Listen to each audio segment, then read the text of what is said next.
Desde a década de 90, a Assembleia Legislativa de São Paulo desempenha um papel firme com comissões parlamentares de inquérito sobre assuntos de interesse público. CPI da FEBEM, CPI dos refugiados, da exploração infanto-juvenil, CPI sobre crimes cibernéticos e por aí vai ao longo dos anos até chegarmos às mais recentes, da violência sexual contra as mulheres e comissão parlamentar de inquérito sobre as cavas subaquáticas. Mas você sabe como atuam as faladas CPIs? As comissões parlamentares de inquérito são uma das formas do Poder Legislativo exercer sua função fiscalizadora. São criadas por ato do presidente para apurar fato determinado mediante o requerimento de pelo menos 1/3 do parlamento, ou seja, 32 deputados. Os parlamentares têm poder de investigação próprios das autoridades judiciais, além de outros previstos em lei no regimento da Assembleia. Acompanhe agora comigo os principais trabalhos das CPIs aqui na Alesp em 2021. José Eduardo Bevilacqua, assistente executivo da Diretoria de Avaliação de Impacto Ambiental da CETESB, foi o primeiro a prestar esclarecimentos para a CPI da Alesp, que investiga possíveis irregularidades no licenciamento e monitoramento da estrutura. Durante a explanação, o porta-voz da estatal afirmou que a empresa pesquisou alternativas para o descarte ou reuso dos materiais antes de licenciar a construção da cava subaquática. De acordo com o especialista, não há risco eminente de rompimento ou vazamento do material, já que a cratera está em local livre de movimentação de embarcações, ações de ventos e correntes, além de ser permanentemente monitorada. Para que o representante pudesse ser ouvido, os integrantes da Comissão Parlamentar de Inquérito aprovaram um requerimento com o pedido. A cratera submersa, localizada entre os municípios de Santos e Cubatão, teve autorização da estatal para ser construída e hoje comporta cerca de 2 bilhões e 400 milhões de litros de sedimentos tóxicos. Havendo o número de membros presentes nos termos regimentais, do ato da mesa número 26 de 2021, declaro aberta a terceira reunião da Comissão Parlamentar de Inquérito, constituída pelo ato número 6 de 2021, com a finalidade de investigar irregularidades envolvendo os processos de licenciamento e monitoramento da cava subaquática no estuário entre Santos e Cubatão, no litoral de São Paulo, que é preenchida com cerca de 2,4 bilhões de litros de sedimentos tóxicos, colocando a região em iminente perigo de crime ambiental das proporções verificadas na cidade de Brumadinho, em Minas Gerais. Registro a presença dos nobres deputados Tenente Coimbra, Maurici, Barros Munhoz, César e delegado Olim. Solicito ao secretário a leitura da ata da última reunião.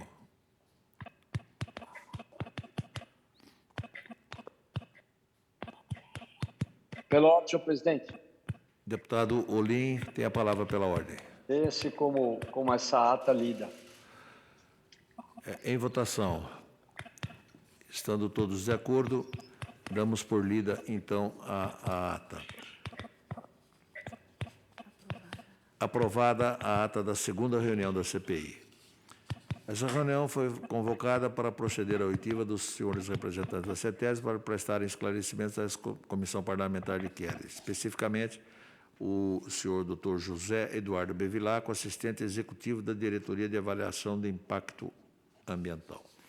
Com a palavra, então, o Dr. José Eduardo Bevilacqua para fazer preliminarmente uma exposição sobre o assunto em pauta desta CPI. Com a palavra, Dr. José Eduardo.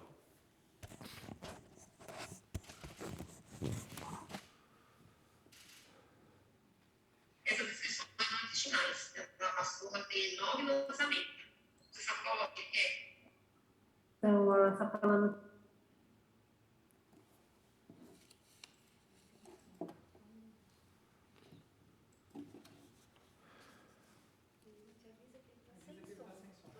O doutor José Eduardo, o senhor está sem som. Está difícil essa reunião virtual, Desculpa. né? Pois não. Bom dia a todos. Bom dia. Devido ao adiantado da hora, eu não vou me alongar. Dr. Barros Munhoz, eu queria agradecer em nome da CETESB a possibilidade de poder participar dessa reunião, junto aos nobres deputados, a quem eu saúdo, todos que estão presentes. E eu vou tentar ser bastante objetivo, porque eu sei que o assunto demanda uma série de informações e, portanto, eu já vou direto ao ponto, vou pedir a projeção, por gentileza, do Maurício. Aliás, já agradecendo ao Maurício pelo suporte, né? Bom, o tema, como todos sabemos, são os esclarecimentos relativos ao licenciamento ambiental da dragagem do canal de Piaçaguera e a cava subaquática do Casqueiro, né? Inicialmente, queria só dizer que todas essas informações fazem parte do licenciamento ambiental e estão disponíveis a qualquer tempo, a qualquer ente, para consulta de qualquer forma. Por favor, podemos passar? Eu procurei fazer uma apresentação bastante didática para não haver qualquer tipo de dúvida decorrente de possíveis situações que possam estar presentes. Então, eu vou ser bastante ágil e, ao mesmo tempo, tentar esclarecer de uma forma bastante objetiva. A primeira questão que se discute é que colocou-se resíduo na cava, né? É importante se dizer que resíduo é muito diferente de material dragado. O material dragado é disciplinado pela resolução CONAMA 454, 2012, e o resíduo ele tem como suporte técnico a NBR 10.004. O material dragado é fundamentalmente composto de sedimento e o material resíduo é resultante de atividade industrial, hospitalar, doméstica. Então, são coisas totalmente diferentes. A destinação do material dragado são várias opções que podem existir e os aterros industriais é que recebem os resíduos. Agora, é importante essa linha de baixo aqui, que o nível de concentração de substâncias eventualmente poluentes, no material dragado, nós temos valores infinitamente menores. Então, não tem o menor cabimento se comparar resíduo com material dragado. Eu não sei se chegou aos nobres deputados essa afirmativa, mas ela é completamente errada, né? O material dragado ele é muito, muito diferente do resíduo. O material dragado é da composição do próprio local. É um material natural que sedimentou com o tempo e que, devido à ausência de controle da poluição, nos anos 50, esse sedimento passou a registrar a poluição da época e que persiste até os dias presentes. Próximo, por favor. Agora eu vou falar um pouco das características do licenciamento da cava, porque eu não sei se é de compreensão de todos. Nós vamos inicialmente falar um pouco sobre a dragagem do canal Piaçaguera. Próximo, por favor.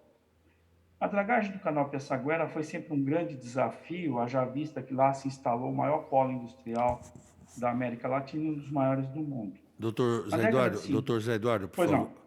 Pois não. Se o senhor puder um pouquinho mais devagar, eu agradeceria.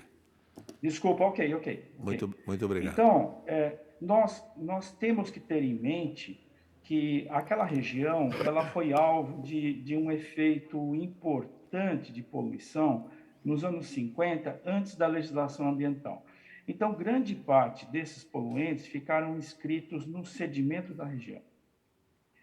Sempre foi um desafio dragar o canal de Piaçaguera, não obstante ao fato da necessidade de dragá-lo, porque é um canal de navegação com uma profundidade de calado hoje da ordem de 14 metros, como eu vou explicar, e é super mega importante no ponto de vista da economia da região, bem como a própria economia do estado e do país. Esse projeto foi estudado durante muitos anos. Eu faço parte de um grupo de 40 técnicos da CETESB que se debruçou sobre esse assunto. Eu tenho pós-doutorado no assunto. E, de maneira que esse assunto foi estudado, ele é de um caráter técnico muito exigente. E, a partir da resolução do CONSEMA de 2005, é que se obteve a licença prévia 870, cujo objeto é a dragagem 4,5 km do canal Piaçaguera, com 20% do material para disposição oceânica e o restante à disposição em situações controladas. Normalmente, à guisa de informação, senhores, é normal se ter dragagem com cerca de 10, 15% de material contaminado. Lá na região, o que nós tínhamos era da ordem de 80%. Então, é muito diferente pensar numa dragagem convencional comparada com a dragagem que foi implementada no canal do Pirassaguara. Somente 20% desse material tinha proficiência para disposição oceânica, e foi isso que foi objeto de uma parte do licenciamento, e o restante havia necessidade de se buscar alternativas de disposição, que, aliás, são previstas no artigo 19 e no artigo 20 da Resolução CONAMA 454/12. Esse material, portanto, tinha como previsão a disposição no dique do Furadinho, que fica vizinho ao empreendimento da COSI, que hoje é a Usiminas, o dique C, que era um outro dique que hoje já não foi mais pleiteado para disposição de material, e 2 cavas submersas e 3 cavas confinadas. Então, eu queria sinalizar que a situação de cava já era prevista na licença prévia deste empreendimento. Não tem novidade nesse campo. Próximo, por favor. Aqui, só para contextualizar um pouco a situação espacial do que nós estamos discutindo, nós temos aqui, na parte sul, a entrada do canal de Pirassaguara. Ele tem cerca de 4,5 km, e esse canal ele encontrava-se todo assoreado na época do licenciamento ambiental, onde que os dados mostravam que os valores a serem dragados para atingir a cota menos 12 metros seriam 3,6 milhões de metros cúbicos no canal como um todo e 500 mil metros cúbicos na bacia de evolução da Usiminas. Aqui na parte... Doutor José Eduardo, por favor, essa era a realidade quando do pedido de licenciamento ou quando? Em que oportunidade exatamente? Não, no pedido de licenciamento, doutor, era um valor de 2,5 milhões de metros cúbicos. Com o refinamento dos estudos e com o avanço do projeto, esse valor atingiu 3,6 milhões. Eu não entendi muito bem também. Se eu me desculpa aí interrompendo assim, não estou falando... Sem problemas, sem problemas. Eu não entendi muito bem, porque houve uma diferenciação entre desassoreamento e cavas, não é isso? Isso. Eu vou explicar isso no slide seguinte, doutor. Pois não. Obrigado. Podemos passar, por favor. Esse licenciamento ambiental ele é dinâmico. Ele não é um licenciamento ambiental que nós poderíamos considerar como sendo estanque, né? Aliás, nenhum licenciamento ambiental é estático. Eles são objetos dinâmicos, né? Onde, conforme a tecnologia vai avançando, conforme o conhecimento vai aumentando, vão se tomando novas decisões ao longo do processo do licenciamento ambiental. E isso é totalmente visto neste licenciamento. Nós tivemos uma licença prévia em 2005 que previa 2,5 milhões de metros cúbicos, como eu já falei, e destinações, várias alternativas de destinação, inclusive incluindo cavas subaquáticas e cavas submersas e cavas confinadas. Em 2006, a licença prévia foi concedida para mobilização de equipamentos. Em 2006 mesmo, deram-se início às obras na unidade de disposição confinada do... Doutor José Eduardo, só pela oportunidade, depois o senhor poderia nos enviar, em apartado, obviamente, uma explicaçãozinha do que é a disposição final do sedimento em quadrilátero oceânico, o DC no dique furado, dique C, 2K? Posso. Ok. O DC e oceano. Posso. Tá perfeito. Eu envio na sequência. Ok, obrigado. Bom, a partir daí foram solicitadas licenças ambientais para cada tipo de estratégia, para cada tipo de destinação. Eu queria reforçar que esse licenciamento ambiental, a partir da licença prévia, ele abre diversas alternativas tecnológicas já previstas no IARIMA e que foram sendo solicitadas tempo a tempo, como nós podemos ver nesse quadro. Então, repetindo, conforme o conhecimento vai aumentando, conforme a tecnologia vai se desenvolvendo, conforme as alternativas vão sendo alcançadas, o interessado apresenta para a CETESB A lógica é sempre essa. Como vocês podem perceber aqui, a partir de 2006 até 2017, nós tivemos 5 movimentações referentes a pedidos de licença de instalação. Então, isso tudo, como eu disse, é de um processo dinâmico e é de um processo conforme o conhecimento vai aumentando. Até que quando chega em 2017, chegou-se na dragagem da etapa 2, material passivo de disposição confinada do canal de Passaguera, com volume de 2.389.000 e disposição na cava subaquática. Acho que esse é o objeto da nossa discussão de hoje, né? Na verdade, a licença de operação dessa cava. Próximo, por favor. Houve um questionamento, eu só coloquei esse slide para a guisa de informação para todos, é que, na verdade, a licença prévia ela foi concedida dentro da perspectiva totalmente legal, no ponto de vista de empreendimentos desse porte, e depois cada licença foi sendo requisitada. Então, a justificativa está na sequência, por favor. Eu queria só fazer uma leitura muito rápida aqui. Cabe esclarecer que as licenças prévias de atividades compostas de diversas intervenções, sequência temporal lógica, continuam automaticamente válidas quando as licenças de instalação são emitidas, ou seja, não há caducidade de licença prévia quando iniciada a implementação de ações cuja viabilidade ambiental, ou seja, a aprovação de concepção, é atestada pela licença prévia. Se o senhor pudesse explicar um pouquinho mais didaticamente Pois não. Esse esclarecimento, doutor Zé Eduardo, por favor. Pois não, doutor Barros. A licença prévia é a concepção do empreendimento. Ela foi aprovada no CONSEMA, cujo objetivo era dragar o canal de Passaguera, objetivando atingir uma dragagem ambiental. Essa foi o mote do licenciamento do canal de Passaguera. Ocorre que o material é diferente, como eu expliquei. Nós temos 20% de material que tinha proficiência para disposição no oceano e 80%, segundo a legislação, que não havia possibilidade alguma de lançar aquele material no oceano. Isso já era conhecido, mas depois, com os estudos ambientais, isso foi se aprofundando. Portanto, buscou-se alternativas de disposição aos moldes do que é feito em outros países.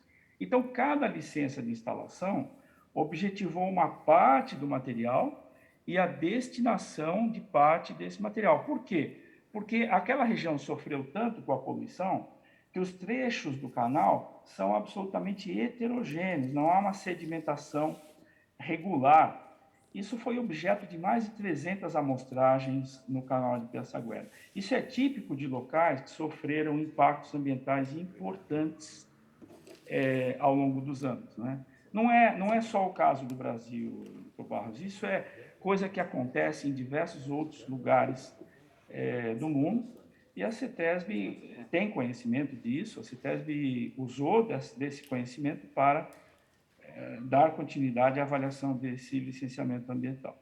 Então, as licenças de instalação foram sendo solicitadas de momentos a momentos, porque dentro daquela perspectiva que eu mostrei, de 2,5 milhões, que depois percebeu-se que era mais, esse material precisava ter uma destinação controlada.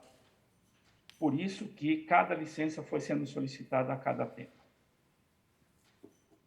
Próximo, por favor. Agora vem a explicação, o que é uma cava, né? Ou CAD, como a gente fala.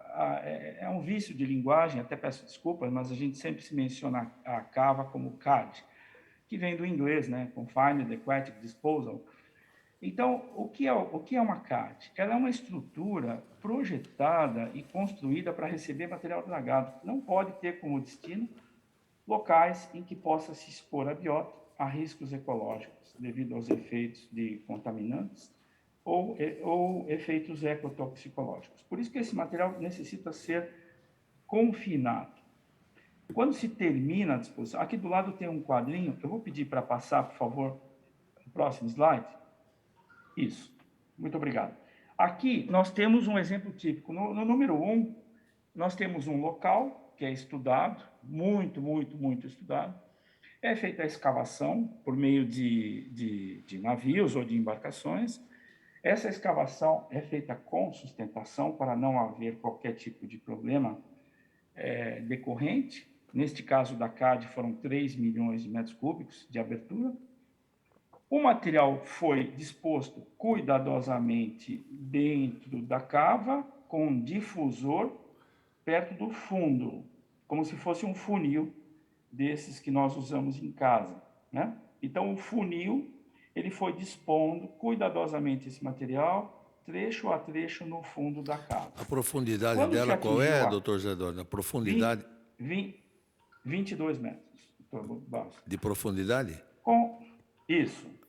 Então, essa disposição não está mostrada aqui, mas eu vou rapidamente comentar. Esse material você coloca uma quantidade, espera um assentamento. Aí mede a densidade. Se a densidade estiver de acordo, você coloca mais um pouco. Aí deixa o adensamento. Essa CAD, lá do litoral, ela teve 2 adensamentos. Durante a operação, foram feitas 2 etapas de adensamentos. Então, quando você tem a estabilidade dela, você prossegue na operação. E o material foi dragado do canal com um sistema como se fosse um aspirador de pó. Então, o material não ressuspendeu durante a operação, foi feita uma operação por sucção e recalque e lançado no fundo com esse difusor. Então, o material foi colocado de uma forma extremamente cuidadosa e nós recebíamos boletins a cada semana, sabe? Então, cada semana nós recebíamos boletim aqui na CETESB do andamento. Não abriu nenhuma desconformidade durante essa operação. A partir da disposição desse material, são feitos ensaios até se atingir a densidade correta, a colmatação. A partir da colmatação, você coloca uma capa. Essa capa, está traduzida em inglês aqui, está escrita em inglês como sand cap, ela é uma capa que deveria, teoricamente, ter 1 metro. Lá, no caso, tem 2 metros. Tem 2 metros. Então, esse material está totalmente seguro e eu vou mostrar mais adiante qual é a situação do monitoramento que esse material se encontra. A partir desta capa de areia, como nós podemos ver aqui no inglês, eu vou traduzir, há uma camada biológica de retorno natural e, durante o tempo, o material natural da região se recompõe. Ou seja, você não percebe mais a presença dessa cava no ambiente. Ele volta a ser exatamente como era antes. Então, não há qualquer tipo de alteração visível ou perturbação no ambiente. Se eu pudesse explicar um pouquinho melhor, doutor Zé Eduardo. Claro. Ali no... Claro. Definindo bem os 3 níveis ali, que é visíveis ali. Pois não. A primeira capa, a capa em vermelho, é o material que foi dragado, correto? Perfeito. A segunda camada, que está em branco, é a camada de areia. Ou seja, você vai buscar essa jazida num trecho diferente da região, até para não interferir no monitoramento. O material recobre todo esse sedimento que foi disposto lá, que já está assentado, que já está digamos, bem assentado. Essa capa, ela faz o papel de uma tampa, correto? Então, nós temos 2 metros de tampa. É como se você olhar para uma parede, você imagina que sobre essa cava nós temos 2 metros... A parte branca, a areia. De areia. Areia. Exatamente, a areia, exato. E acima dela, o que nós temos? O verde. Isso, o verde e o marronzinho ali, marronzinho claro, Tá, perfeito. é exatamente como o ambiente já está em recuperação, que eu vou mostrar isso adiante agora para todos os representantes. É um sistema então, muito, já estamos... É um sistema muito semelhante ao de aterro sanitário. Digamos que algumas semelhanças, doutor Barros, algumas semelhanças. Porém, os cuidados são extremamente maiores. Sem dúvida. Extremamente maiores. Tá? Monitoramento, eu vou mostrar para vocês, são 90 mil dados que nós temos. 90 mil dados. Próximo, por favor. Essa cava subaquática, ela está localizada a 50 metros, a 550 metros da ponta do Bagrinho. Para quem conhece a região sabe mais ou menos de onde eu estou falando, ali na parte leste. Podemos olhar para essa figura na porção leste.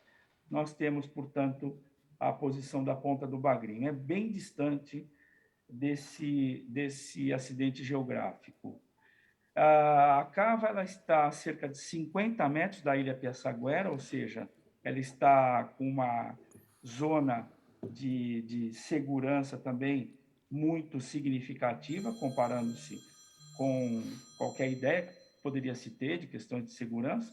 Ela está abrigada, portanto, e ela está a 90 metros do canal de navegação.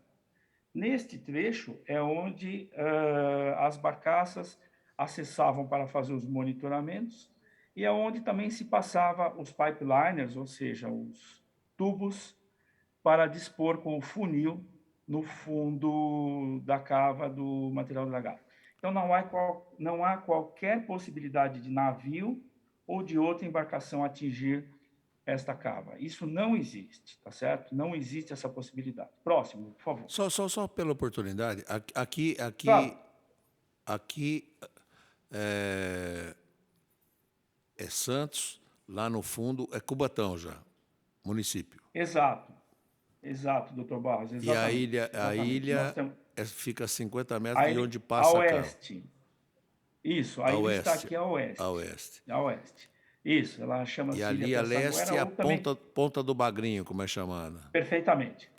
Ótimo, obrigado. Então, essa ilha, ela também é conhecida como Ilha das Cobras, e de maneira que assim não há qualquer tipo de interferência na construção dessa cava em qualquer um desses acidentes geográficos aqui destacados. Próximo, eu só por favor. pediria a oportunidade de saudar também o ingresso na sessão do nosso querido vice-presidente, deputado Ricardo Madalena. Obrigado, deputado Ricardo. Eu que agradeço. Bom dia, doutor Ricardo. Um prazer tê-lo aqui conosco. Bom dia. Pois não, estou a Marinha, ela, portanto, aqui estão as palavras da Marinha. A Marinha atesta, né, numa ata do Ministério Público de São Paulo, realizada no GAEMA, em 22 de fevereiro de 2017, que não há qualquer interferência de segurança e de ordenamento do tráfego aquaviário em relação à construção dessa cava. Portanto, isso fica totalmente atestado pelo órgão oficial que fala sobre o tema, que é a Marinha do Brasil, certo? Então, isso fica muito claro de que essa cava não tem qualquer tipo de interferência em relação à movimentação de embarcações naquela região. Próximo, por favor. Gostaria de falar um pouco da decisão pela cava subaquática. Por que se decidiu pela cava subaquática? Aqui são os destaques. É um local abrigado a 90 metros do canal Piaçaguera, como eu já comentei.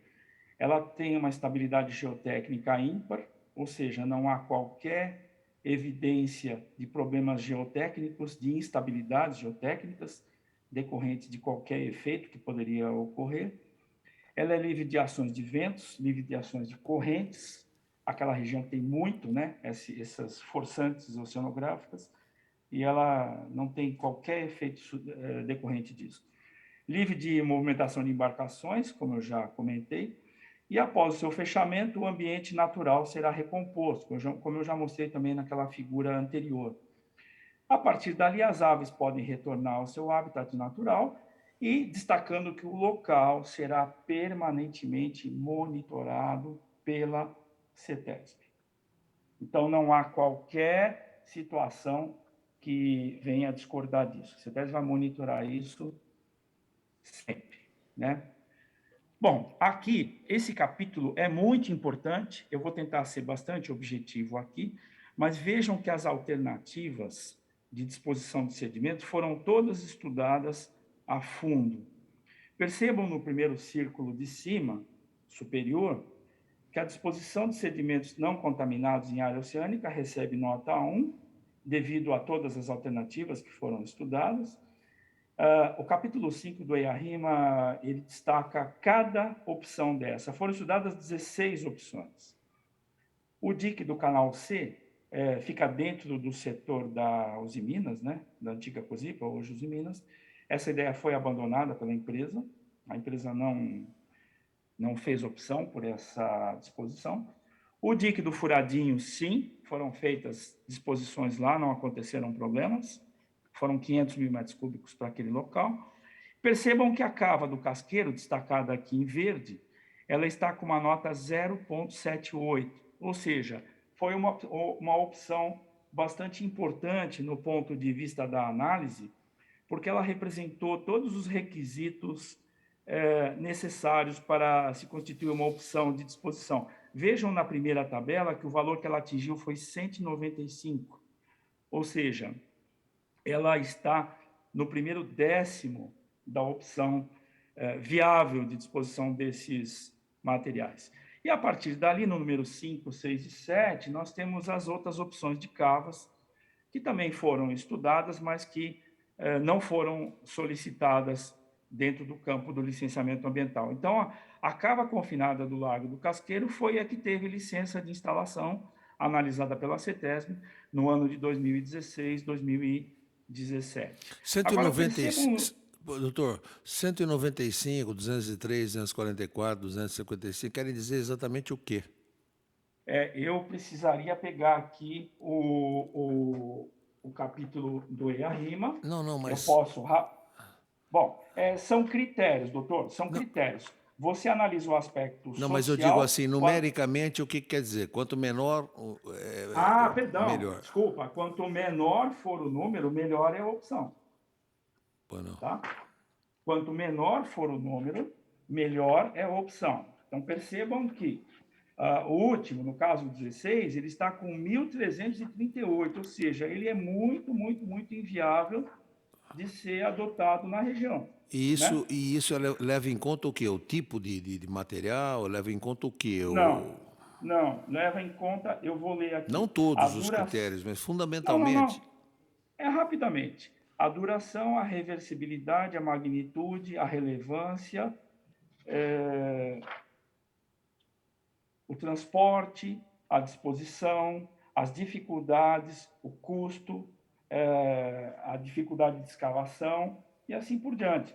São critérios que são considerados, por exemplo, hidrologia, hidrodinâmica, geotecnia, a presença de aquíferos, os corpos d'água, a atmosfera, avifauna, fauna aquática, flora, pesca, saúde pública, vias públicas, negociações, patrimônio arqueológico, patrimônio paisagístico, abrangência, navegação, custo, tecnologia, capacitação e reaplicação. Cada vez que esses itens são relevantes, a nota, cai, porém, o número aumenta. É um raciocínio inverso. Quanto maior for esse número, maior o número, vamos chamar assim, de restrições a se optar por aquela alternativa. Perfeito. Não sei se eu fui claro. Muito claro. A partir daí, nós temos, portanto, duas situações que eu gostaria de destacar. A primeira, no 14, o tratamento químico, e a última, o reuso do material dragado. Vamos lá, então. Tratamento químico e reuso do material dragado. Porque a CONAMA fala em reuso, né? Por que não se usar esse material beneficamente? A CONAMA fala disso. Então, vamos verificar por que essas notas foram tão baixas assim. Próximo, por favor. Antes de prosseguir, nós fizemos uma consulta internacional, porque os Estados Unidos têm uma experiência desde a década de 70 nesse tipo de tecnologia. Então, nós fizemos uma consulta formal para o ZEPA, dos Estados Unidos, que é o maior órgão ambiental do mundo, né? E também tem um conhecimento vasto. Em São Paulo, nós não tínhamos nenhum desse tipo de construção. Havia uma no Rio de Janeiro, mas nós não conhecemos o projeto, esse do Rio de Janeiro. A gente, portanto, fez uma consulta internacional para prosseguir na nossa análise. Eu peço para mostrar o próximo slide, por favor. A interpretação que a literatura fala sobre cavas é o seguinte. Esse é um trecho de um artigo que fala assim: o processo apresenta-se significativamente atraente do ponto de vista ambiental, pois, além de solucionar o problema da área de disposição, consiste em um sistema de descontaminação, já que o sedimento soterrado passa a ficar imobilizado, não disponível, juntamente com seus poluentes. Então, você ganha no sentido de que o canal definitivamente atinge uma qualidade ambiental importante e, ao mesmo tempo, você resolve um problema local, dentro da própria área. Essa é a interpretação da ciência, a interpretação da literatura, que nós nos pautamos para prosseguir nessa análise. Próximo, por favor. Esta é a manifestação da United States Environmental Protection Agency, que é a Agência de Proteção Ambiental dos Estados Unidos. O Dr. Mark Rees esteve aqui no Brasil já 2 ou 3 vezes, acho que, se não me engano, 3 vezes, e ele conhece o projeto e ele se manifestou. É um dos maiores especialistas lá dos Estados Unidos no assunto, já licenciou diversas cavas do estilo da CAD aqui, que foi construída aqui em Cubatão. E o Dr. Mark Rees, ele colocou essa frase: baseado na experiência dos Estados Unidos, a proposta de remediação e de contenção de sedimentos contaminados do canal de Pirassaguera tem uma alta probabilidade de sucesso. Em muitos aspectos, a remediação e a seleção do site são superiores ou para muitos projetos de dragagem que têm sido conduzidos com sucesso utilizando células de CAD nos Estados Unidos. Então, só para traduzir um pouco, ele está dizendo aqui que o rigor que a CETESB adotou nesse licenciamento é superior àquele que a Agência Ambiental Americana usa nos licenciamentos de cavas naquele país. Próximo, por favor. Basta dizer que, então, nós adotamos todas as recomendações que a EPA colocou no seu parecer. Dr. Barros Munhoz, eu encaminhei uma cópia deste memorando dos Estados Unidos, dessa manifestação dos Estados Unidos, via a doutora Patrícia Iglesias, tá? Para compor ao processo, tá? Com a tradução. Então, esse parecer está indo na íntegra para vocês, tá? Pois não. Volta um, por favor. A CETESB pesquisou alternativas para analisar o pedido de licenciamento ambiental? Essa é uma pergunta recorrente. Será que o que nós estamos falando nós conhecemos? Então, por favor, próximo slide. Eu fiz uma visita técnica ao Porto de Hamburgo em 2002. A Alemanha opera uma planta de tratamento de sedimentos desde 1992, porém tratamento somente físico, né, que eles tratam lá, que se chama Metaplant.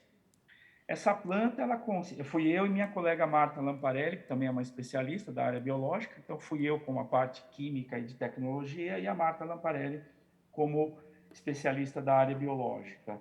Eu tenho doutorado na parte de qualidade de sedimentos, mas ainda precisava conhecer um pouco sobre a disposição, então eu tive a felicidade de conhecer essa planta em 2002, bem antes da emissão da licença prévia. Essa planta, na Alemanha, ela faz a separação da areia do material fino, que é silt e argila, por meio do que nós chamamos de bacia de sedimentação. É uma planta de secagem de material fino, ocupa uma área muito grande do Porto de Hamburgo, é um porto muito importante lá para a região. Ele tem a chegada do rio, não me lembro agora, me parece que é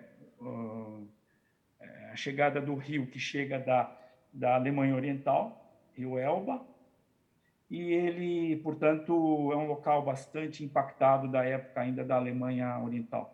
Portanto, é muito representativo para nós, em termos de qualidade, essa visita. Essa visita foi muito importante para nós. E o gerenciamento e os custos dessa planta são muito altos. Próximo, por favor. Aqui saiu errado essa frase, depois eu corrijo. Bom, essa planta, portanto, é a vista do alto, é a área de tratamento. Alguém podia falar, bom, mas por que não se pensou em tratar o sedimento? Pensou-se em tratar o sedimento. Pensou-se, sim. É uma planta muito grande, como eu disse, e ela só faz a separação dos sedimentos finos do sedimento grosso, né? Daqui a pouco eu vou falar por que ela não se aplica para São Paulo, Brasil. Próximo, por favor. Aqui é uma vista da Metaplant, né? Como vocês podem ver, está havendo o acúmulo de material ali abaixo daquela esteira. Esse material vai ser processado, tá? Esse material que está ali embaixo vai ser processado. Próximo, por favor. Essa foto fui eu que tirei, eu peço desculpas, eu tentei digitalizar o melhor que eu pude, mas ela tem mais de 20 anos. Aqui é quando começa a ver as bacias de separação dos materiais, começa a separar o material fino do material mais grosso. Próximo, por favor. O material é bombeado na forma líquida para o segundo compartimento, quando vai ser separado. Próximo, por favor. Aqui tem uma bacia de sedimentação, o material vai se separando da parte fina com a parte grossa por sedimentação. Então, esse material vai sendo composto e vai sendo retirado pelo fundo daquilo que sedimentou. Próximo, por favor. Aqui uma área de dragagem típica de como é feito lá no Porto de Hamburgo. Próximo. E essas áreas enormes, gigantescas de disposição de areia. Então, qual é o problema que eles estão enfrentando hoje? São as áreas. Porque, por exemplo, no caso do Porto de Santos, uma das notas também muito ruins que foram para esse tipo de projeto, além da questão da qualidade do sedimento, e também de que o nosso material é muito mais fino que o deles, portanto, é impossível de separar. Nosso material aqui é uma lama, é um lodo, uma lama, é impossível usar essa tecnologia para separação. Mas, de qualquer forma, se nós fôssemos optar por esse tipo de alternativa, nós precisaríamos de uma área gigantesca para fazer essa disposição de areia, no caso, 2 milhões e 800 mil metros cúbicos. Seria impossível buscar uma área como essa. Próximo, por favor. Como eu disse, a areia é disposta no próprio aterro, a disposição do material no solo segue a legislação alemã. Já está sendo encerrada essa planta, né? Em 2024, se não me engano, ela está encerrada, e a área vai ser utilizada para a recreação, lá no entorno do rio Elba, próximo do Porto de Hamburgo. O efluente é encaminhado para uma estação de tratamento de efluentes e retorna para o corpo d'água. E o reuso do material para a construção civil teve pouca aceitação de mercado. Isso também é uma questão importante no ponto de vista econômico, né? Você não tem aceitação satisfatória para o uso desse material. Não trata o sedimento, ou seja, o poluente continua lá, e a planta é extremamente custosa para o Porto de Hamburgo. Próximo, por favor. Como eu disse, ela ocupa uma área muito grande, só faz separação física, não se aplica para sedimento contaminado, tem custos elevadíssimos para o Porto de Hamburgo, conforme eu já disse, tem uma capacidade limitada de produção e o reuso teve pouca aceitação. Próximo, por favor. Aí estivemos na Holanda. Na Holanda, nós fomos conhecer uma outra forma de cuidar do sedimento, vamos chamar assim. Essa visita também aconteceu em 2002, com a minha presença, a presença da minha colega, a doutora Marta Lamparelli, e a área tem 25 hectares e capacidade de 150 milhões de metros cúbicos. É uma área gigantesca lá na Holanda, que fica vizinha ao porto de Rotterdam, né? Então, em 2002, ela já estava com 50% da capacidade atingida e ela trabalha com um valor de taxa de 2 milhões por ano. Monitoramento é anual e o material é dragado por barcaças e bombeado para o Slufter, né? O nome que se dá para essa unidade é Slufter. E aí tem duas células, conforme a classificação do material, o material vai sendo selecionado em categoria 1, 2, 3 ou 4. Próximo, por favor. Aqui tem uma vista do Slufter, ele é muito grande, né? E ele funciona muito bem, como eu disse, ele é operado desde 1987. Então, praticamente hoje, a Holanda já não tem mais nenhum tipo de problema ambiental decorrente da instalação do Slufter. No início eles foram extremamente rigorosos, hoje eles já estão praticamente com o comando total dessa operação de dragagem, assim como nós também aqui em São Paulo, felizmente. Próximo, por favor. A administração do Slufter é realizada em conjunto, o governo, com a autoridade do Porto de Rotterdam, e eles cooperam, tanto na parte de operação e manutenção. Eles podem aceitar quantidades de material dragado segundo a classificação de qualidade, conforme a CODESP faz lá no litoral, né? A CODESP, hoje, a SPA, ela pode conceder a aceitação de receber materiais no oceano. Então, o SLUFTER digamos, é gerenciado dessa mesma forma. E o governo administra a sua cota estrategicamente com a autoridade do Porto de Roterdã e até tem uma parte comercial nisso, que eu não me aprofundei muito nessa questão. Próximo, por favor. E agora, só para terminar essa parte, nós também fomos avaliar recentemente o Porto de Antuérpia, que parece que é uma das plantas mais recentes, né? O projeto chama-se Amoras, ainda é um projeto, Antwerp Mechanical Dewatering, Recycling and Application of Sludge. Seria aplicação de lodo para reciclagem, deságue mecânico no Porto de Antuérpia. Próximo, por favor. 2012, essa planta é mais recente. Aqui só tem uma vista do Porto de Antuérpia, ele é um dos portos mais importantes da Europa. Próximo, por favor. É uma solução vista como sustentável para o material dragado do Porto de Antuérpia. Tem um mecanismo de deságue e estocagem sob condições controladas, com capacidade de 600 mil toneladas de material seco por ano. Lembrando que esse material tem que ser desaguado e ele é mais grosso que o nosso também. Todos esses materiais que eu mostrei aqui, senhores, são mais grossos que o nosso. O nosso é inviável. Nós temos praticamente naquela região do Porto de Santos e também da região de Cubatão, materiais siltosos, né? A predominância da granometria lá é silt, e, portanto, nós temos lama.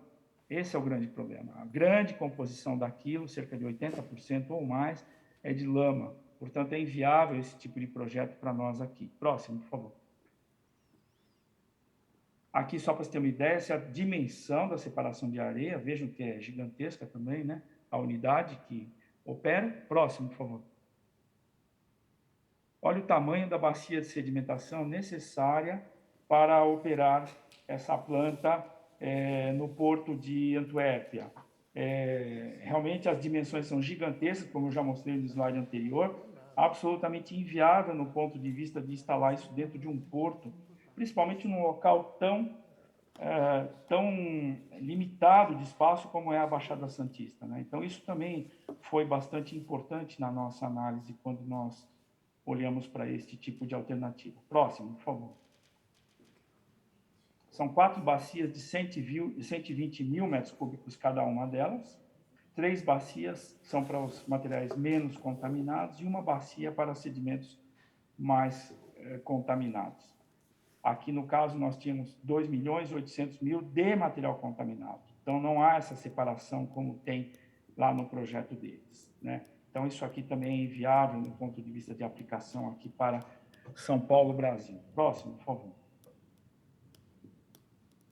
Essa é outra questão que se enfrenta hoje no mercado, que é o reuso para a construção civil, né? Que é a grande opção, mas que também está tendo pouca aceitação de mercado para o uso deste material. Então, não há grande aceitação, o que também limita bastante esse tipo de operação. Próximo. Aqui eu já comentei, tem um custo muito elevado para o Porto de Antuérpia, só faz separação física, não se aplica para sedimento contaminado, tem capacidade limitada de produção e o reuso teve pouca aceitação de mercado, conforme eu já coloquei para o conhecimento de todos. Próximo, por favor. Agora vamos falar, finalmente, na última parte já da minha apresentação, quais são os resultados de qualidade ambiental daquilo que a CAD está mostrando. Próximo slide, por favor. Os programas ambientais desse licenciamento, eles são extremamente robustos, né? Nós temos aqui monitoramento, só para se ter uma ideia, do acompanhamento da dragagem, qualidade da água, qualidade do sedimento, qualidade do pescado para consumo humano, qualidade, apoio a comunidades de pescadores, monitoramento de tráfego de embarcações, monitoramento da estabilidade dos taludes, monitoramento da avifauna, vinculado à obra de abertura no preenchimento e encerramento da cava, monitoramento de cobertura, como já foi colocado, monitoramento da qualidade do sedimento no capping. avistamentos de avifauna, como eu já coloquei, que é muito importante isso. E só para você ter uma ideia de números, eu não vou me aprofundar, são 88.597 avistamentos. Nós tivemos 49.488 resultados de água. Eu vou ser bem sincero para os senhores, eu trabalho na CETESB há 30 anos, foram pouquíssimos licenciamentos ambientais que eu pude ver tantos critérios e tantos resultados analíticos para poder se acompanhar uma obra de licenciamento ambiental como essa. Próximo, por favor. Eu não vou me aprofundar, mas aqui estão as frequências, as campanhas, anterior à abertura da cava, a dragagem de abertura da cava, o enchimento da cava, o capeamento da cava e o período pós-capeamento. Percebam aqui na faixa azul as frequências de campanhas que foram realizadas. Campanha prévia, frequência mensal, frequência quinzenal, frequência mensal e frequência semestral. Todo esse monitoramento está no processo ambiental desse licenciamento e todos esses resultados serviram para guiar, não só para constituir conhecimento para a região, que eu considero isso muito importante, mas, acima de tudo, para guiar as ações de licenciamento que foram adotadas ao longo desse desenvolvimento desse projeto. Próximo, por favor. Aqui, só para se ter uma ideia da espacialidade dos pontos, foram 7 pontos fixos, como pode-se perceber, desde o setor norte até o setor sul, tendo os pontos de referência, inclusive ponto de controle, tem um ponto fora da região, que é para justamente saber as influências, eventuais influências da construção da CAD, do seu enchimento, para a região. Próximo, por favor. Aqui são pontos de monitoramento que foram adotados durante toda a execução da obra e ainda permanecem esses pontos sendo monitorados ao redor da cava subaquática. Próximo, por favor. Só para se ter uma ideia, como eu falei, foram 90 relatórios técnicos. Desses 90 relatórios técnicos, nós temos 73.164 análises. Só da qualidade da água, que permite uma ação rápida por parte da CETESB, né? Porque a água é o meio onde você tem as respostas mais rápidas, né? Nós tivemos aí valores muito representativos de qualidade da água para a tomada de decisão, né? Então, isso aí foi um controle de ação muito importante e nós temos muito orgulho de ter podido acompanhar um licenciamento como esse. Eu, como técnico, me sinto muito orgulhoso de poder saber que tudo aquilo que nós estamos observando está acontecendo de uma forma, às vezes, até melhor do que ocorreu no exterior. Próximo, por favor.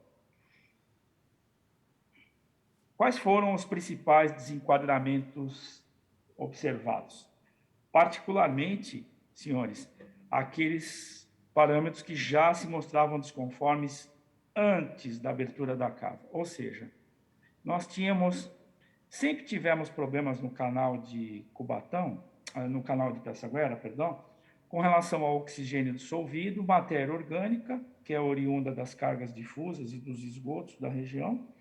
Manganês é um parâmetro de solo, está sempre presente na própria rede da CETESB, o manganês aparece. Então, não é nenhuma sinalização da questão da cava. Fósforo, que também está totalmente associado às antigas plantas industriais lá na região, e também fósforo está correlacionado com os esgotos. E o nitrogênio também, é da composição do próprio esgoto. Então, aqui nós temos tipicamente um comportamento sanitário, eu diria. Parte sanitário, parte o comportamento oriundo das cargas difusas, ainda fontes não pontuais, não são fontes industriais, são fontes não pontuais, e a própria memória da região, que ainda está em recuperação, né? Então, eventualmente, vai acontecer um parâmetro ou outro desconforme. Próximo, por favor. Aqui, só para ilustrar rapidamente, um dado super importante, um dos parâmetros industriais importantes era o HPA. HPA é a sigla policíclicos aromáticos, compostos policíclicos aromáticos. Percebam que o histórico era 127 e hoje, após o fechamento da cava, nós estamos com 3,7, ou seja, nós estamos com valores bem aquém de antes da abertura da cava. Então, esses compostos, os HPAs, eles passeiam lá pela região. Não adianta, isso vai continuar ocorrendo até que a região se recupere totalmente. Então, eles não estão associados à abertura da cava. Isso é importante que se diga. Próximo, por favor.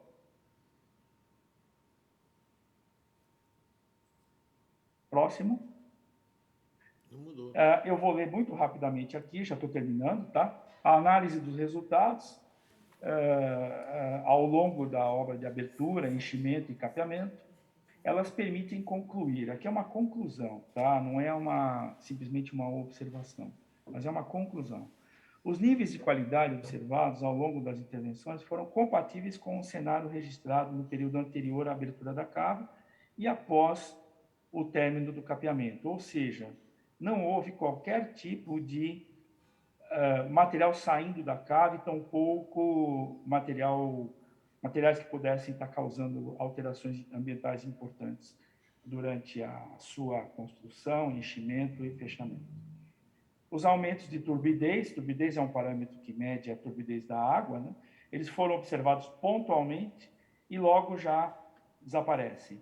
Essa turbidez acontece também na própria região com a movimentação das embarcações e com a movimentação das marés, né? Então, isso é uma coisa que sempre ocorre na região. Não é nada importante.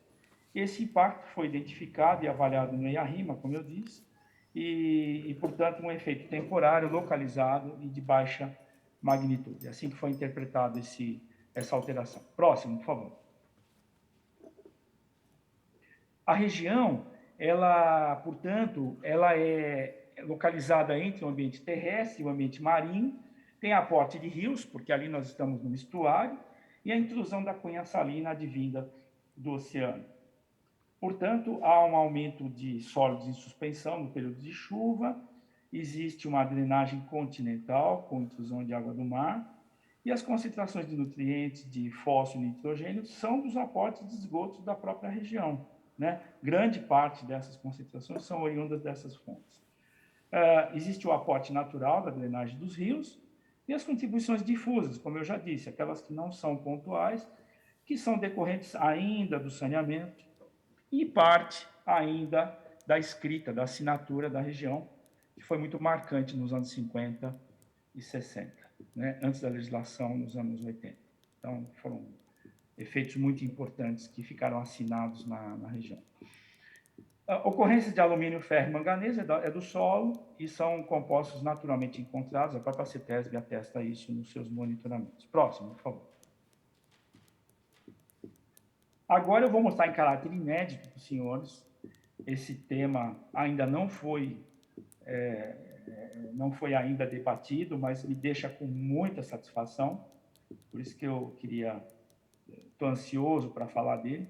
Mas esses resultados são muito importantes e eu peço a vossa atenção por alguns minutos a mais, somente. Mas são resultados muito importantes. Próximo, por favor. São essas 4 figuras. A primeira figura, que ela data de outubro de 2015, ela foi quando foi feito o primeiro monitoramento, mostrava que o local de escolha da CAD já tinha uma presença importante de HPAs, que são os policíclicos aromáticos. Eles já estavam presentes lá na região, nessa forma como está sendo mostrado no primeiro slide aqui à esquerda. Na sequência, foi feito o monitoramento em 2020, etapa 2, pós-enchimento. Percebam que ainda havia alguma assinatura de HPAs nessas duas manchas, na mancha superior e na mancha inferior. Isso foi em fevereiro de 2020, foi logo depois do fechamento. Quando chegou em setembro de 2020, ou seja, alguns meses depois, março, abril, maio, junho, julho, agosto, setembro, 7 meses depois, percebam que a cor já está toda verde, ou seja, não há qualquer presença importante de HPAs nesta nova configuração da área. Então, a área está totalmente isenta de grandes concentrações de HPAs. E agora, esse resultado de agosto de 2021 é que me deixou muito animado. Vocês me perdoem, inclusive, pela empolgação. Mas percebam que, se eu pegar o primeiro slide e comparar com este quarto slide, ou seja, outubro de 2015 e agosto de 2021, o local está com concentrações baixíssimas de HPAs, ou seja, de fato, aquela figura que eu mostrei, de que uma cava subaquática bem construída e bem planejada, ela retorna com o ambiente exatamente como o ambiente era antes, ou melhor. Então, esse slide aqui, de agosto de 2021, atesta esse tipo de situação. Esses dados vão compor, já devem estar compondo o processo, e qualquer um que quiser consultar, pode consultar perfeitamente. Mas isso aqui realmente é muito animador no ponto de vista de quem trabalhou tantos anos num projeto ambiental como esse. Próximo, por favor. Os resultados, portanto, demonstram que a capa está mantendo o material confinado e a qualidade do material superficial está melhor do que quando da abertura da capa. A permanência desse cenário terá uma influência do aporte de material de deposição, ou seja, a assinatura da região. Haverá ainda, lógico, você ainda vai encontrar algum ruído desse tipo de poluente, porém, em níveis muito, muito menores do que se via antes. Próximo, por favor. A decisão em realizar a dragagem de clean-up do canal de Pessaguera foi uma decisão totalmente acertada. O ambiente se recuperará muito rapidamente e a biota ficará muito, muito menos exposta a esses poluentes do que estavam antes. Então, a decisão da dragagem ambiental foi totalmente acertada. Os resultados do monitoramento mostram que a abertura, a operação e o fechamento da cava proporcionaram mínima alteração ambiental no estuário santista. Conforme previsto no licenciamento, o ambiente da cava encontra-se em recomposição, conforme eu mostrei para os senhores. E os resultados demonstram que a capa está mantendo o material confinado e a qualidade do material superficial está melhor do que quando da sua abertura. Próximo, por favor. O nível médio da capa é menos 2,01 metros. Os períodos subsequentes a setembro de 2020 representam a sedimentação natural do ambiente e sua total recuperação. Ou seja, nós estamos já com um ano, quase um ano, comemorando um ano, de sedimentação natural na região. Então, só para deixar claro, senhores, essa situação da cava está totalmente imperceptível na região. Não há qualquer percepção de que houve uma cava lá. A região está totalmente recomposta como ela era antes, sem qualquer tipo de alteração importante no ponto de vista ambiental que venha a interferir na qualidade, a expectativa de qualidade para aquela região. E a dragagem ambiental do canal de Pessaguera atuou decisivamente na redução de estoques de contaminantes no ambiente estuarino. Isso ficou atestado pela avaliação de risco ecológico, que demonstrou que está havendo redução da exposição de organismos aquáticos à contaminação devido ao confinamento do sedimento contaminado. Por último, eu concluo que a opção pelo uso das cavas subaquáticas é segura para a destinação de material dragado e operações de dragagem em todo o mundo. Já foram construídas 34 cavas pelo mundo e a nossa aqui, felizmente, está mostrando um grau de proficiência muito alto no ponto de vista de cumprir a sua tarefa de servir como alternativa para um licenciamento ambiental como esse. E essa opção foi escolhida dentre diversas outras, conforme o capítulo 5 do EIA-RIMA, pois oferece todos os atributos ambientais, técnicos, econômicos para a destinação do material dragado na etapa 2 do canal de Pessaguera. Eu vou encerrar e só dizer o seguinte: se isso tivesse que subir para um aterro, que nem o Dr. Barros Munhoz mencionou, nós precisaríamos de 250 mil caminhões. Eu vou repetir, nós precisaríamos de 250 mil caminhões para levar esse material para fora e trazer para o Planalto. E isso deixou de existir devido à opção correta de se instalar uma cava para dispor esse material lá na região. Bem, Próximo. Agradeço, desculpa se eu me prolonguei, doutor Barros, mas acho que foi importante para destacar todos os pontos que poderiam haver dúvidas. Eu me coloco à disposição de toda essa nobre comissão e agradeço. Muito obrigado. Bem, eu queria agradecer muito a participação do Dr. José Eduardo Bevilacqua, muito esclarecedora, sem dúvida alguma, e não há oradores inscritos. Eu vou, então, determinar o envio de todos esses relatórios, de todo esse material, a todos os membros da comissão e vou determinar a convocação de uma nova sessão para a semana que vem, ao invés de quarta, para terça-feira poderia ser? Não há objeção? Terça-feira, às 11h. Não havendo objeção, então fica marcada a próxima reunião para a próxima terça-feira, às 11h da manhã. Muito obrigado, doutor Bevilacqua, foi muito profícua. Logicamente que tem muitos dados técnicos, nós vamos até procurar fazer um resumo e numa linguagem mais menos técnica, digamos assim. Mas foi bastante esclarecedora e eu acho que foi importante esse volume de informações, quer dizer, tudo que a gente precisa saber está aqui. Agora a gente vai fazer uma compilação para que fique mais fácil digerir todas essas informações. Mas foi brilhante a sua exposição e eu agradeço em nome da comissão a sua participação muito, muito, muito elogiável. Um grande abraço ao senhor e um abraço a todos os companheiros que participaram da reunião. Muito obrigado. Eu agradeço. Uma boa tarde a todos. Foi um prazer. Está encerrada a reunião.